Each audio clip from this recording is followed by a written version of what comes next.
We have a pay-to-win video on this channel, so it only makes sense that pay-to-lose items exist in Warzone as well. Whether it be terrible bugged items in the store or just downright bad design, there are a handful that and I bet you, never even knew about. I'm Ornery, and today we're taking a look at the entire history of pay-to-lose in Warzone. Same criteria as the pay-to-win, just has to be any bundle in the store or something you can get in any battle pass. But comment a pay-to-lose item as we get started.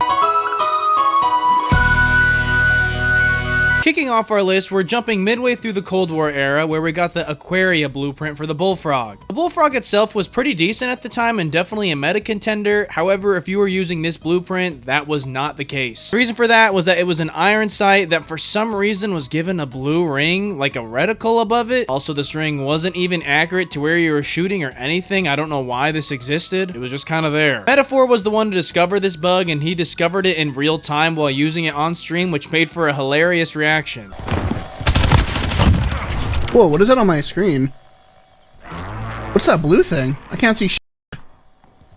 In some instances, it's not that bad, but then there's others, specifically when you're indoors where it's extremely distracting and not easy to work around. Maybe the blueprint originally had an optic on it, but once the player removes the optic in the gunsmith, it stays around or something. But no matter how you kitted this gun out, if you had this blueprint on it, this ring existed. Truly an unnecessary distraction to a gun that you paid real money for. The next one is somewhat similar to the previous entry involving a reticle. You ever feel like your shot is off, or maybe you've got some lag going on? Well, if you've ever used the Shadow Outcast operator skin, it wasn't just in your head. This skin was bugged to misalign your reticle with whatever you were shooting. This means that where your sight was lined up wasn't where your bullet was actually going. Hell, even airstrikes had this effect. Now, for obvious reasons, this puts you at an extreme disadvantage. Some people were saying that the scope used is zeroed in at 150 meters, so that's why it's going higher than where you're aiming, which also doesn't explain the sniper or airstrike bug, even your handgun. By the way, I've also never heard of any type of zeroing in being a mechanic in Warzone, let alone Call of Duty. I mean, come on, this is not Battlefield we're talking about. On top of this, if you're using a sniper, your entire reticle would just, well, look like this. But regardless of why this occurred, it was shortly after the Vanguard integration, which I think shows the neglect and effort put into the development at the time. Spoiler alert, we're not done with the Vanguard era of pay to lose either. Anyways, theories are being thrown out left and right, some saying it was the reticle, others believing the zeroing in on the optic being intentional. But after some trial and error, the community eventually reached a conclusion that the Shadow Outcast operator skin was the sole reason for this misalignment. Multiple players tested this theory out by using the same gun with, then without the skin equipped to confirm that this skin was the sole reason for this bug. Don't know how you change the effects or values of whatever gun you're holding like that, but I guarantee there are players who didn't even notice and just assumed the gun was trash or that their aim was bad. It's also wild that this wasn't specific to just one gun or blueprint. As long as you were using this skin, this effect would be present.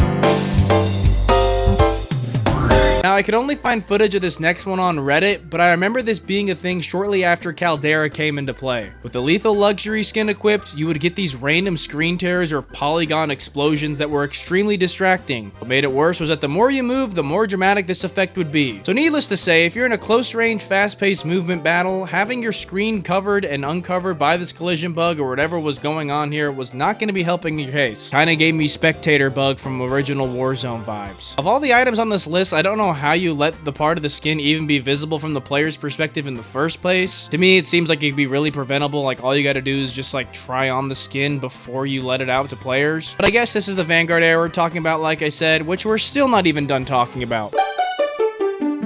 Now onto a very silly entry on this list. The Skull Collector bundle gave you this blueprint, which I'm not even gonna even try to say, which was for the AS-44. Now, for starters, I don't even remember this gun existing, so I couldn't tell you if it was good or bad, but my guess is that it wasn't anything special since I don't remember it ever being in the meta. Anyways, if you equip this blueprint, your operator would be holding an invisible gun in the menu screen, which surely was just a bug before you got into the actual game. Well, once you got into a game, that bug would carry over and your gun would be completely invisible. On top of this, you couldn't even shoot it, so it was just as if you were actually holding nothing. Funny enough, from everyone else's point of view, it looked as though your arms just disappeared alongside the gun as well. And had this blueprint been for a better gun, I bet we would have heard a lot more about it, but since this was just for a random gun, it definitely got swept under the rug.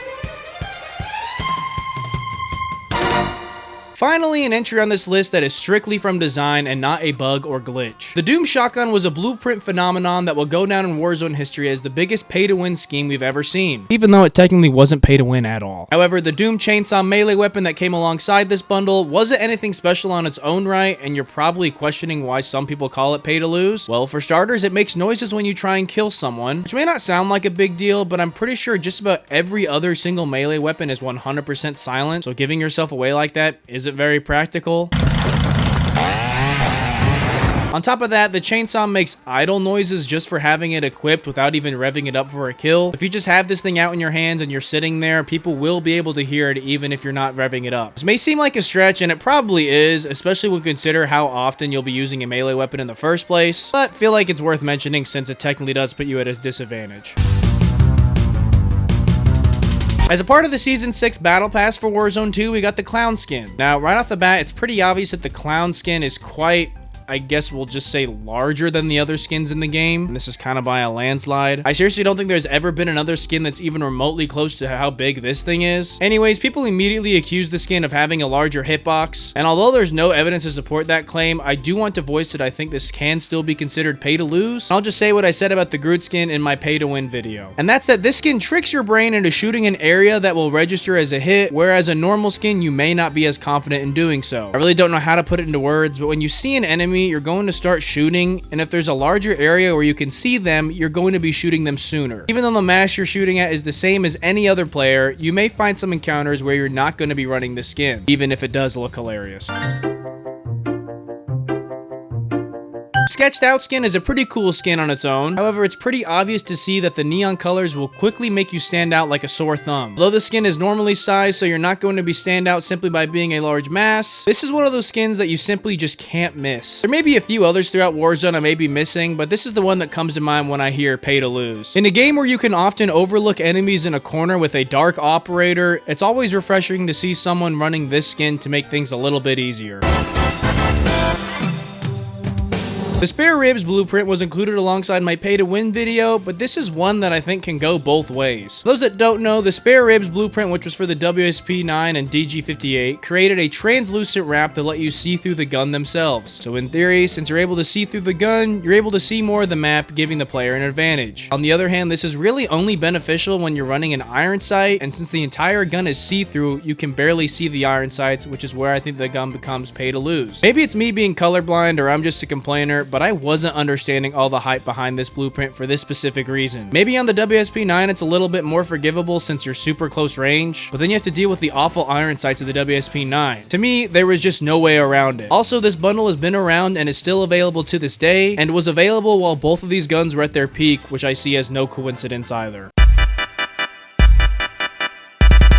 The only finisher on this list, the servo skull finisher, gives you a pet skull that follows you around. For obvious reasons, this is just giving the player more surface area to see you that you wouldn't normally have. Similarly to the clown skin, it doesn't have any like added hitbox to it, and if you shoot it directly, absolutely nothing will happen. But there's no denying that this is unnecessary dead weight added to your player. The example that comes to mind is if you're running past cover and you made it there before you're in the enemy's line of sight, you're fine. But if you have that finisher equipped, the enemy has that extra split second of seeing your skull, which lets them know a player just ran by. On the other hand, we have the pay to win argument saying that this skull tricks enemies into thinking it's an actual player and aim for the skull instead of the player themselves. Once again, creating a polarizing item in the shop that could go both ways. I definitely see this more so on the pay to lose side of things. To me, there's like no finisher that's worth the added space around your player. But what are your all's thoughts?